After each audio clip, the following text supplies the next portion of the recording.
quasiment être vu comme un anti-héros, en ce sens qu'il est un marginal blessé, profondément relié au mystère de la terre. On ne lui voue aucun culte, mais il est au service d'autrui. Mélanie Reinhardt.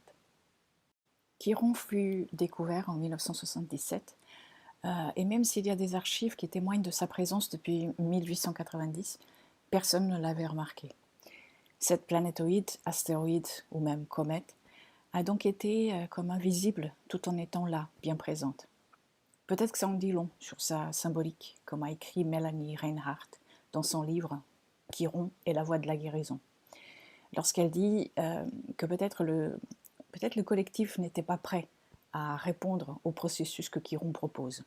Et d'autres disent que cet astre n'est pas d'ici, qu'il est venu de la ceinture de Kuiper, au-delà de l'orbite de Neptune, et repartira un jour. Il paraît qu'il va devenir comète. Son orbite elliptique est très inclinée, ce qui donne à cette planétoïde une symbolique de différence, une certaine excentricité, voire un peu marginale, solitaire, vagabonde. Reinhardt dit Chiron est vraiment le vagabond parmi les vagabonds. Pluton partage quelques caractéristiques astronomiques avec Chiron. Il y a une résonance entre Chiron et Pluton, car en se plaçant entre les planètes visibles et invisibles, Chiron est en orbite, comme on le sait, entre Saturne et Uranus. Donc Chiron pourrait symboliquement être un émissaire de Pluton, et l'un de ses rôles pourrait être celui de nous aider à voir ce que nous ne souhaitons pas voir, d'où le lien avec la blessure que Chiron représente aussi. Chiron est l'astre pont, il est le passage, il est un lieu d'initiation, car il fait le lien entre les expériences personnelles et collectives et celles qui sont en dehors de toute notion d'espace et de temps. Entre Saturne et Uranus, Chiron est le pont qui permet de se libérer des structures devenues archaïques et d'ouvrir la porte à une nouvelle façon de dialoguer avec le monde et les êtres. Chiron est un centaure, il est constitué d'une part sauvage, mais qui peut être apprivoisée. D'une certaine manière, le centaure peut représenter avec son corps cette part de nous qui fait des allers-retours entre sagesse et folie, mais aussi cette part de nous qui se laisse parfois aller à la pulsion, mais qui doit sans cesse revenir dans un chemin de raison. Il est transcendance et immanence, il est le ciel et la terre, il est la blessure et son remède. Il est l'inadapté et le modèle, il est celui qui répare et enseigne, mais il est aussi celui qui est blessé à vie sans pouvoir se guérir. Il est celui qui a été rejeté par sa mère, mais aussi celui qui, sous la tutelle d'Apollon, est devenu un être sage et apprécié. Il a souffert d'une blessure suite à une coupure à la jambe avec la flèche empoisonnée par le venin de l'hydre. Sa jambe, donc ses pattes de cheval. Et Reinhardt dit dans son livre que cette symbolique est importante car elle dit que c'est sa part animale qui est atteinte. Et cela a comme symbolique la fragilité de l'existence physique, la vulnérabilité du vivant.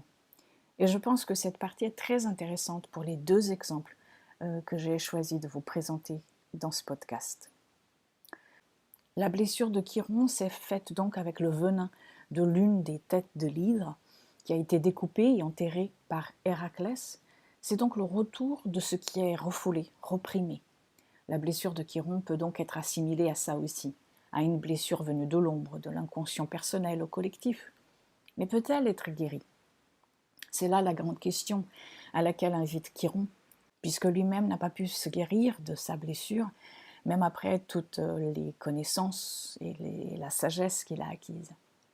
La blessure de Chiron renvoie peut-être à cette blessure qui doit sans cesse être touchée, ouverte, pour permettre à une sorte d'exorcisme de se faire, mais qui ne peut pas être totalement guéri ni terminé, tout simplement parce que c'est par elle, c'est elle qui nous permet de continuer à faire le travail de tout ce qui continue et continuera à être refoulé et caché. Chiron pourrait ainsi symboliser ce lieu de resensibilisation qui est sans cesse activé, donnant lieu à une douleur, souffrance, de manière à réveiller l'altruisme et la compassion en nous. Elle nous rappelle à notre fragilité d'être vivant et nous rend humbles. Je pense que la blessure de Chiron ne peut pas être guérie, mais elle peut être réparée, chaque fois un peu plus, chaque fois qu'on accède à cet espace où une resensibilisation peut se faire. Lorsque nous accueillons notre pulsion venue de notre part animale et baissons un peu le son de la raison, lorsque nous accueillons la douleur qui crie en nous. Il y a un côté héroïque chez Chiron, mais pas du même type que les héros habituels. Reinhardt d'ailleurs dit même que Chiron est l'anti-héros, car il est un marginal blessé, relié au mystère de la Terre. Mais il faut un certain courage pour prendre la place de Prométhée comme il l'a fait, prendre la place de Prométhée dans le rocher, et accéder, pour ainsi accéder à la fin de sa souffrance que le venin lui infligeait. Mais cette fin, bien sûr, elle est arrivée avec une autre, la mort. Il ne peut se libérer de la douleur que par la transformation totale. Alors le cycle de Chiron est un cycle qui dure 50 ans, à peu près. Il arrive pour nous tous entre l'âge de 49 et 51 ans. Il revient donc au même endroit où il était lorsque nous sommes nés. C'est un cycle extrêmement important, non pas parce qu'il vient avec des événements extérieurs significatifs, encore que ça peut tout à fait être le cas, mais c'est surtout un cycle de traversée de la douleur d'être vivant, en fait. Parce que peut-être nous nous rendons compte, à ce moment-là, que nous sommes arrivés à un moment de maturation et que tout le cycle de Chiron revient à ce moment-là au point de départ pour recommencer autrement, libéré de quelque chose. Et avec la compréhension que parfois le fait d'avoir été inadapté au monde nous aura permis de mieux voir ce qui était dans l'obscurité, même si cela provoque souffrance dans le monde réel et éveillé. Le cycle de Chiron est seulement exact dans son retour, qui arrive, comme je le disais, pour tout le monde entre 49 et 51 ans. Par contre, les carrés, les oppositions vont être différents pour chacun d'entre nous, parce que la traversée de Chiron, en fait, Chiron traverse les signes non pas de manière égale. Et pour beaucoup, c'est au moment de ce retour de Chiron qui se fait après les aspects de Pluton, après les aspects de Neptune et Uranus à eux-mêmes, c'est-à-dire tous les aspects qu'on a tous à peu près entre le milieu de la trentaine et la quarantaine selon les générations. Donc Chiron, en fait, il arrive après ces aspects-là de transition et de profonde transformation. On va voir dans l'un des deux exemples que j'ai choisis pour ce podcast, comme cette période entre 49 et 51 ans peut être en fait une période importante pour la personne si Chiron est lui-même dans un positionnement prédominant dans le thème de naissance. Ça, c'est très important. Donc j'ai choisi deux thèmes, deux femmes, et ce qui est intéressant, c'est que je n'ai presque pas eu à les choisir, car en fait, en regardant leurs thèmes, je n'ai pas pu m'empêcher d'y voir des résonances mises en mouvement par Chiron, et c'était vraiment évident. Pour ce podcast, c'est l'aspect Soleil-Chiron qui est mis en avant, mais je pense que si vous avez Chiron en aspect avec un luminaire ou autre planète personnelle de votre thème, et par planète personnelle, je veux dire uniquement du Soleil à Mars, Soleil-Lune, les luminaires, puis ensuite Mercure, Vénus et Mars. Ou alors Chiron, peut-être en conjonction avec l'un des angles, ascendant, fond du ciel, descendant, milieu du ciel. Vous pourrez peut-être entendre une certaine résonance avec ce qui a déjà été dit jusqu'ici et ce qui viendra ensuite. Les aspects de Chiron Soleil ont cette particularité de mettre l'accent sur les thématiques bien sûr liées au Soleil. Le centre, la conscience, la vitalité aussi, la santé, le père ou le masculin en nous-mêmes et autour de nous, la lumière, l'identité, le moi essentiel, la confiance et notre expression solaire créative, etc. Donc, Chiron Soleil réveille d'abord la blessure, une blessure qui peut-être pourrait être nommée ou pas, parce qu'elle peut aussi être une blessure plus large ou vaste. Ça peut être une blessure qui s'est formée à travers les incarnations, ou alors elle peut venir de la famille proche, voire d'anciennes générations. Elle peut aussi être collective, et la personne Soleil Chiron va la vivre comme étant sienne, parce qu'elle fait écho à quelque chose qu'elle vit, ou à laquelle elle s'est identifiée, ou alors à laquelle on l'a identifiée, même si on ne sait pas ce que c'est. Il y a quelque chose de l'ordre, à la fois ça peut être très clair pour la personne, mais ça peut être aussi quelque chose de très abstrait, très confus. Les liens avec le père aussi, mais aussi sa propre part masculine, son yang intérieur ou extérieur, son expression solaire, peuvent être ressentis par la personne comme étant blessée, rejetée, abandonnée, etc. Il y a là une douleur qui peut venir de loin et résonner à des couches plus profondes. Il ne faut pas oublier que Chiron est le pont, donc il relie l'intérieur et l'extérieur, l'intime et le transgénérationnel, le personnel, le collectif. Donc c'est vrai qu'avec les aspects de Chiron, et encore plus Soleil-Chiron, on parle beaucoup de l'archétype du thérapeute. On l'a beaucoup entendu aussi, hein, le guérisseur blessé avec Chiron. Ce sont des personnes qui ont cet aspect Soleil-Chiron, qui auront peut-être une tendance à ressentir la douleur de l'autre ou la douleur du monde de manière forte. Parfois dans l'acceptation, mais parfois aussi dans le déni, voire la colère, et pourront peut-être trouver une sorte de thérapie en étant elles-mêmes thérapeutes. Et ici, être thérapeute n'est pas uniquement l'image que l'on se fait du thérapeute, c'est-à-dire celui ou celle qui prodigue des soins médicaux, psychologiques, énergétiques par exemple. C'est bien au-delà de ça. Un peintre peut aussi être un thérapeute, un auteur, une autrice aussi, un assistant social aussi, tout comme un ami peut l'être aussi. Donc vous voyez ce que je veux dire, car ici, ce n'est pas tant le métier par lequel va s'exprimer cette comment dire, entre guillemets, thérapie, mais c'est plutôt quel est le message qui va être passé et quelle est la vision élargie du monde que l'on va développer pour soi, mais peut-être aussi pour les autres, pour la société, etc. Alors, dans la première citation qui ouvre ce podcast, Mélanie Reinhardt dit que Chiron est un marginal blessé. Je crois qu'effectivement, tout commence par là. Avec les aspects de Chiron, planète natale, et encore plus avec le Soleil, on va vraiment ressentir cette mise à l'écart, que ce soit d'une famille, de la société ou du monde, dans le sens qu'on n'a pas la même vision et en cela on se sent peut-être à part. Bien sûr, il y a d'autres aspects dans le thème qui peuvent aussi parler de ça. Les aspects avec Uranus, tout simplement. Mais avoir un aspect de Chiron fort peut nous amener à ressentir une sorte d'injustice profonde.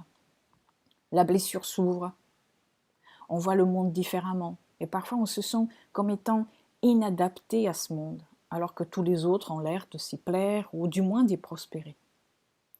Mélanie Reinhardt dit que Chiron peut nous amener à ressentir une sorte d'exil, de marginalisation, d'inadaptation, d'anticonformisme, de dissidence, parce qu'il questionne notre place. Tout comme avec Chiron, il y a quelque chose en nous qui a été exclu, abandonné, rejeté, etc., à la fois dans l'humanité à laquelle nous appartenons, mais aussi dans nos vies personnelles, surtout s'il y a des aspects de Chiron forts dans le thème. Et notre travail avec Chiron est celui d'aller retrouver ce qui s'est perdu en chemin, comme dit Mélanie. La blessure étant à la fois le poison et le remède.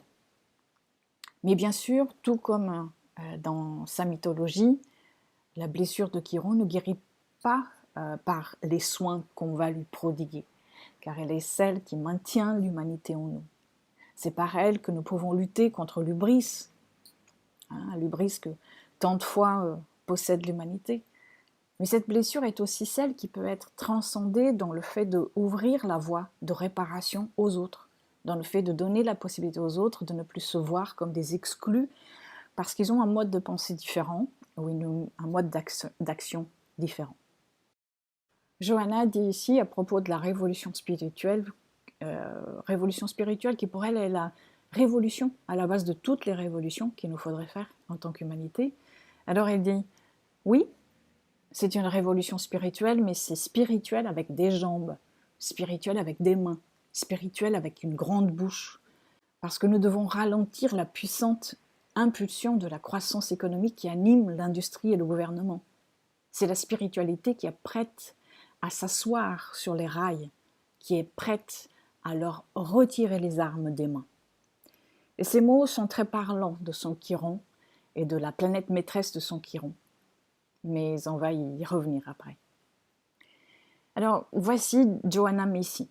Hein, si vous êtes en train d'écouter ce podcast, vous aurez des images, des slides dans la version YouTube, si vous souhaitez accéder au thème.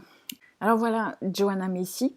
Cette femme a aujourd'hui 92 ans, elle est américaine, elle est autrice, elle est spécialiste du bouddhisme et de l'écologie profonde, traductrice de la poésie de Rilke, militante écologiste et éco-philosophe. Elle a fondé The Work That Reconnects, traduit par Le travail qui relie, qu'elle crée en 1977 et qu'elle a continué de développer depuis cette date. Ce travail consiste à écouter et à exprimer la douleur que l'on peut ressentir pour la Terre et à réveiller les esprits d'un refoulement collectif qui nous empêche d'agir. Alors, on n'a pas son heure de naissance, mais on peut dire qu'elle est née avec une conjonction presque exacte de Soleil Chiron dans le signe du Taureau, un signe de terre, relié à l'énergie de la grande déesse Gaïa. Le Taureau nous rappelle à la force de vie qui a été plantée dans le Bélier. Et en Taureau, il va falloir soutenir la vie, soutenir son développement, sa croissance. Le Taureau renvoie aussi aux ressources naturelles, aux ressources engendrées par nos propres savoirs et talents, et le Taureau, en tant que signe fixe, cherche à conserver et à retenir. Alors la planète qui gouverne son Chiron est donc Vénus, parce que c'est Vénus qui gouverne le signe du Taureau. Et donc on va retrouver Vénus en Bélier, dans son thème, et la citation de tout à l'heure, sur le spirituel actif, un spirituel qui a des choses à dire, des choses à faire, est tellement l'expression de cette Vénus de feu en Bélier, maîtresse de son Chiron et de son Soleil. On sait que Joanna a toujours été active dans sa relation à la souffrance qu'elle pouvait percevoir et voir dans le monde. Petite déjà, elle était très reliée à la nature, elle faisait aussi des collectes de vêtements, et ce besoin d'aider et de faire partie du monde de manière différente a continué de grandir en elle.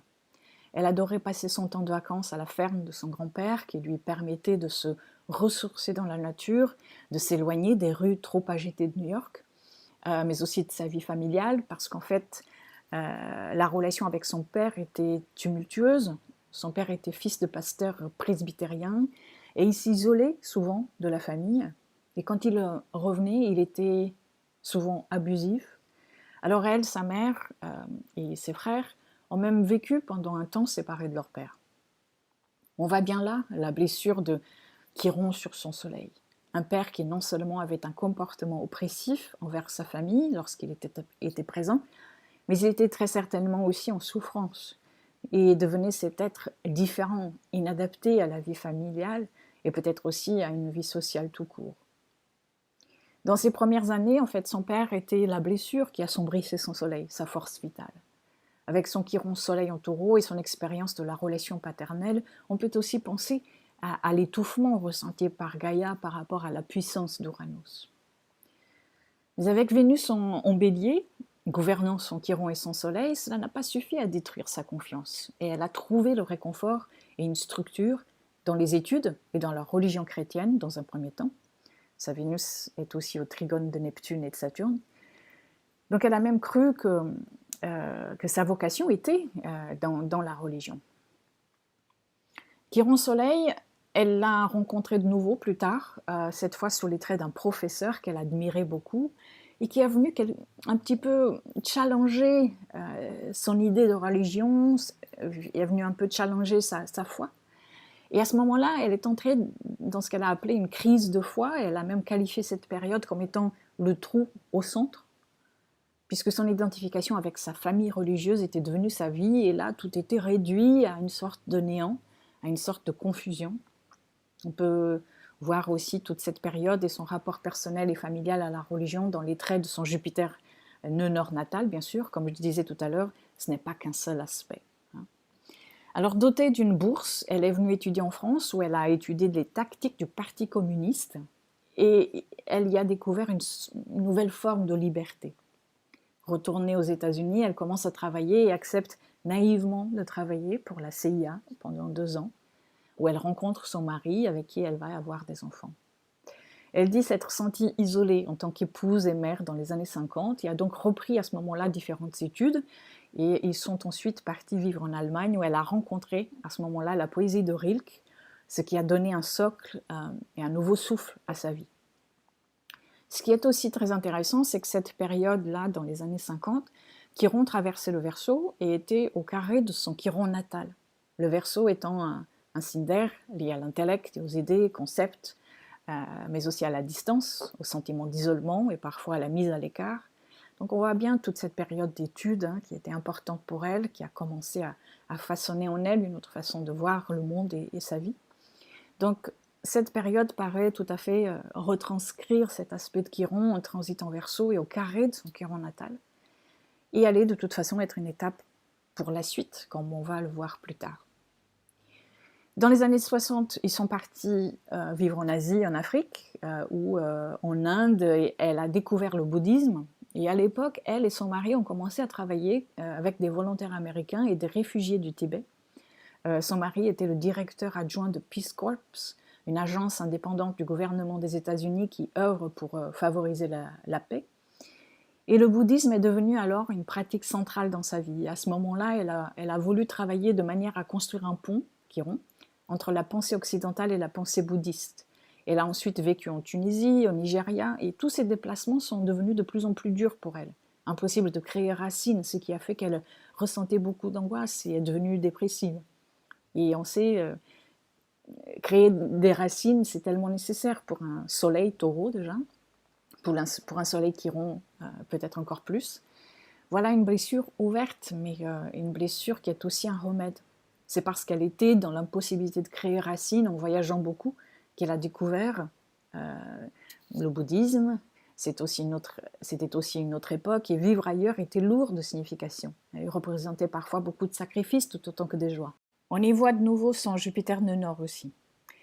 Dans les années 70, elle est donc revenue aux États-Unis, a commencé à étudier le bouddhisme et a commencé aussi un doctorat en théorie générale des systèmes et de l'écologie profonde dans le département de théologie de l'université de Syracuse. C'est aussi pendant ces années-là qu'elle a commencé son éducation écologique et qu'elle est devenue activiste, militant surtout contre le nucléaire. En 1978, son retour de Chiron a commencé. Elle avait alors 49 ans et elle a terminé cette année-là ses études, qui donc avaient commencé, en tout cas, elle avait commencé à entrer dans le monde des études et à l'époque où Chiron était en train de faire le carré à son Chiron natal. Et donc là maintenant, voilà, elle arrivait à la fin de cette période. Et au même moment, elle qui commençait à travailler avec l'expression de la souffrance, elle a eu comme une épiphanie en faisant une conférence, alors que tout le monde se présentait et s'identifiait à son rôle, à ses études, à son statut. Elle a demandé à ce que chacun parle de soi et de ce qui lui faisait peur ou souffrir à ce moment-là. Et les personnes ont livré leur peur, et là elle a compris quelque chose, elle a compris qu'on pouvait aussi parler de sa souffrance en lien avec ce qui se passait dans le monde, et non plus la refouler. Il faut se rappeler que ces années-là ont été les premières où l'on a vu apparaître les premiers rapports concernant l'état écologique du monde, surtout liés au nucléaire. Donc elle a aussi été ensuite dans un procès contre une importante compagnie électrique américaine, ce qui a fait qu'ensuite elle a travaillé en mettant en place des ateliers où elle a pu commencer à travailler avec sa méthodologie du travail chiroli, en mettant en relation des personnes qui souffraient de ce qui était arrivé à Tchernobyl et des représentants du gouvernement qu'elle réunissait à ces workshops. Mais pour revenir en 1979, toute cette période de son retour de Chiron, comme on peut voir aussi, ça a été la période où Vénus, on peut le voir ici dans le thème progresser, ça a été aussi la période où Vénus, planète maîtresse de son Chiron, est venue rejoindre Chiron par progression donc. Et cette période-là signale aussi le début de manière concrète et visible de son travail chiroli, parce qu'en fait c'est en 1979 qu'elle a pu publier le premier article sur le sujet, ce qui a eu un grand retentissement. Son article s'appelle « Comment faire face au désespoir », je vous mettrai le lien, car c'était la première fois où on parlait ouvertement, comme ça, d'anxiété écologique et et ont donné une voix, hein, VOIX, à la souffrance que l'on porte en soi. Donc à partir de ce moment-là, elle n'a plus jamais arrêté et son travail a été très important pour le développement de l'éco-psychologie et de l'éco-spiritualité comme on les connaît aujourd'hui. Donc c'est suite à cet article publié lors de son retour de Chiron qu'elle a pu commencer à diffuser son concept de travail qui relie. Elle nous rappelle que si on souffre, c'est parce qu'on ressent de l'amour pour la Terre, parce qu'on est la Terre. Cela nous permet donc d'accepter cette souffrance rejetée et lui faire une place dans nos vies, ce qui permet non seulement de nous relier aux autres, qui ressentent la même chose, mais permet aussi de relier l'humanité et la nature. Et une fois de plus, il s'agit de relier, hein, toujours l'idée du pont, hein, le pont Chiron, de relier ce qui a été mis à l'écart, ce qui a été séparé, ce qui a été exclu. Donc penser différemment et aider ceux qui souffrent lui aura peut-être permis aussi, qui sait, de transcender un peu sa propre souffrance de départ, son lien difficile avec son père, son lien aussi, enfin, ce qui s'est passé pour elle aussi par rapport à sa crise de foi, etc. Donc avec cette méthodologie qui est partagée sous forme d'atelier aujourd'hui et en groupe, donc elle endosse à sa manière le rôle d'une sorte de thérapeute atypique, très Chiron, même si ce qu'elle propose, et elle le dit vraiment très clairement, ce n'est pas une thérapie. Voilà, ça c'est juste un aperçu de ce qu'a pu faire Joanna Macy tout au long de ses 92 ans d'existence. Vous imaginez bien qu'elle a fait beaucoup plus de choses. En fait, c'est une femme sage qui a beaucoup milité pour la paix et pour la réconciliation de l'humain et de la nature. Et ici, sa citation, « J'ai le choix.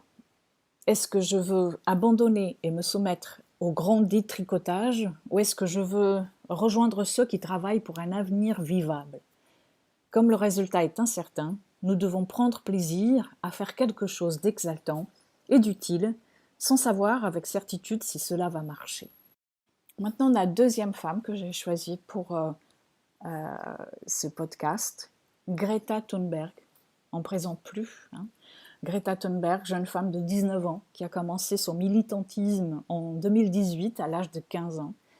Bien sûr, elle n'est qu'au début de son cycle de Chiron, qui reviendra à l'endroit où il était lors de sa naissance, comme pour tout le monde, lorsqu'elle aura 49 et 51 ans. Mais déjà, on peut voir Chiron en action, bien sûr. Pareil, je n'ai pas d'heure de naissance, donc on ne peut pas savoir son ascendant ni le positionnement des planètes en maison, mais on voit bien, et il est très clair, sa conjonction Soleil-Chiron, elle est presque exacte, dans le signe du Capricorne, et on est de nouveau dans un signe de terre, tout comme Joanna Macy.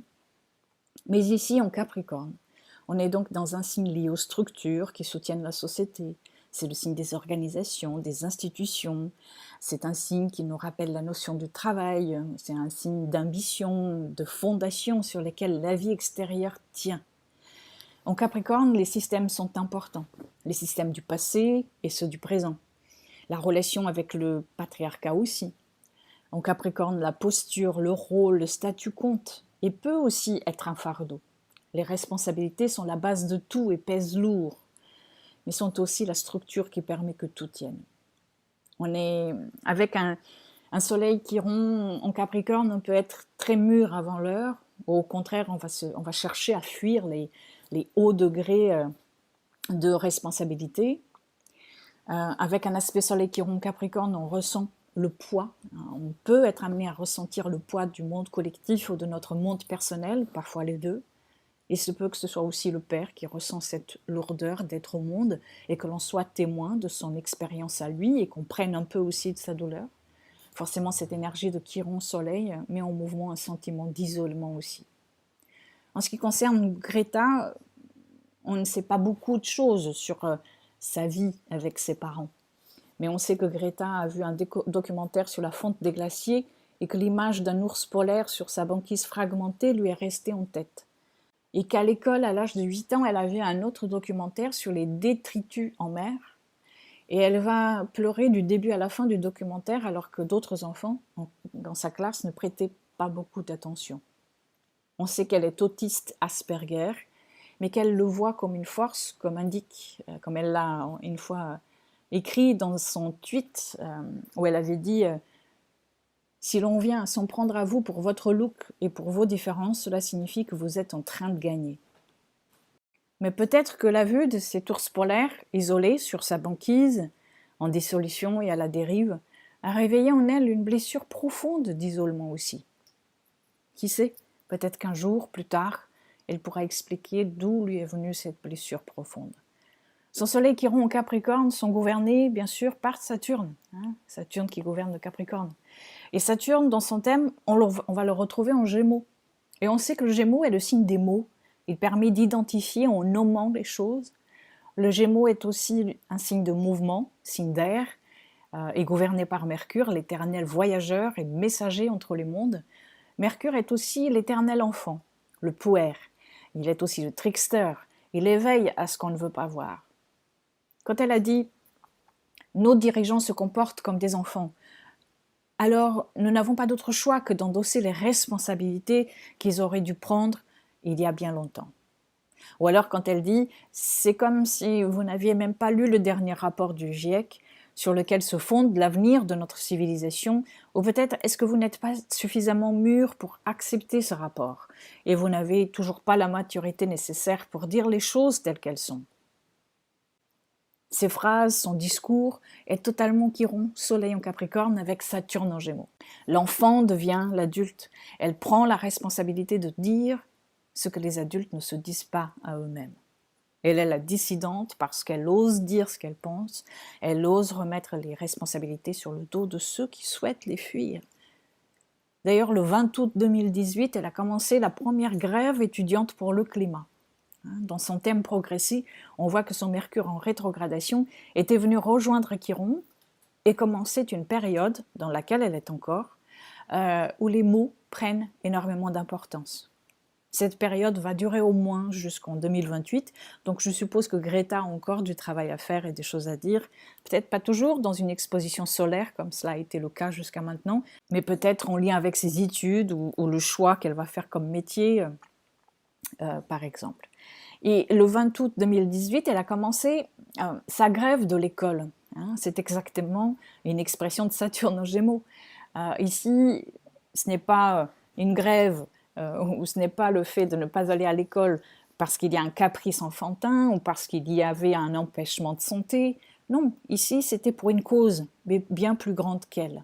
Quand on sait qu'elle a souffert d'une dépression à l'âge de 11 ans, avec la douleur qu'elle ressentait pour le monde et le manque d'action des adultes, on comprend mieux cette conjonction Chiron-Soleil en Capricorne, gouvernée par un Saturne en Gémeaux.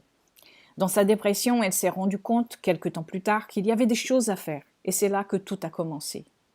On y voit bien l'utilisation de la blessure de Chiron pour aider les autres et la planète, pour réveiller les autres. Elle a mis en mouvement la blessure et sa dissidence. Et ne pouvant pas se guérir elle-même, elle transcende sa blessure en se mettant à l'action et en ouvrant les autres à cette cause qui lui tient tant à cœur. Chiron Soleil, c'est vrai que ça peut être aussi un aspect qui peut mettre la personne dans l'ombre. Et c'est intéressant qu'avec Greta, c'est le contraire qui est arrivé. Cela l'a propulsée sur le devant de la scène, parce que son message, lui, il était saturnien. Il était en accord avec le Capricorne et avec Saturne en Gémeaux, l'enfant mature. Elle avait des choses à dire, Mercure et Chiron, ensemble, en progression. Et cela a suscité la curiosité du monde. Et la curiosité, on le sait, c'est Mercure, c'est Gémeaux. C'était le moment juste. Mais c'est vrai que cela a soulevé aussi un tsunami de critiques et d'insultes, comme si un enfant ou une adolescente ne pouvait pas ressentir la douleur du monde. Son autisme est aussi sa force, car sa différence lui permet de s'affranchir des codes saturniens auxquels la plupart de nous est accrochée, voire paralysée. Du coup, son champ était libre, et ça lui aura permis d'exprimer sa sensibilité et donc aussi d'entrer en conflit avec ceux qui ne veulent pas se laisser pénétrer par leur propre sensibilité. Greta n'est qu'au début de son cycle de Chiron, qui sait ce qu'elle pourra mettre en mouvement dans les années à venir, et surtout au moment de son retour de Chiron. Mais c'est vrai qu'avant ça, elle aura son retour de Saturne, qui sera tout aussi important pour son Chiron, justement parce que Saturne gouverne son Chiron natal. Donc voilà, je vous laisse avec ces mots de Joanna Macy qui mettent en mouvement son soleil Chiron au taureau, gouverné par une Vénus de bélier, et en même temps semble aussi parler de Chiron en tant que planétoïde ou comète. Il n'est peut-être pas d'ici et partira peut-être un jour, mais nous sommes d'ici. Hein, et c'est peut-être ça aussi le message de Chiron. Il est venu nous dire d'agir pour la beauté et le respect de la vie en nous et autour de nous, en reliant ce qui aura été séparé ou rejeté. La citation de Joanna Macy. L'espoir actif, c'est de s'éveiller à la beauté de la vie, au nom de laquelle nous pouvons agir. Nous appartenons à ce monde. Voilà, si vous avez aimé ce podcast, n'oubliez pas de laisser un like, de commenter ou de partager. Merci beaucoup et à très bientôt.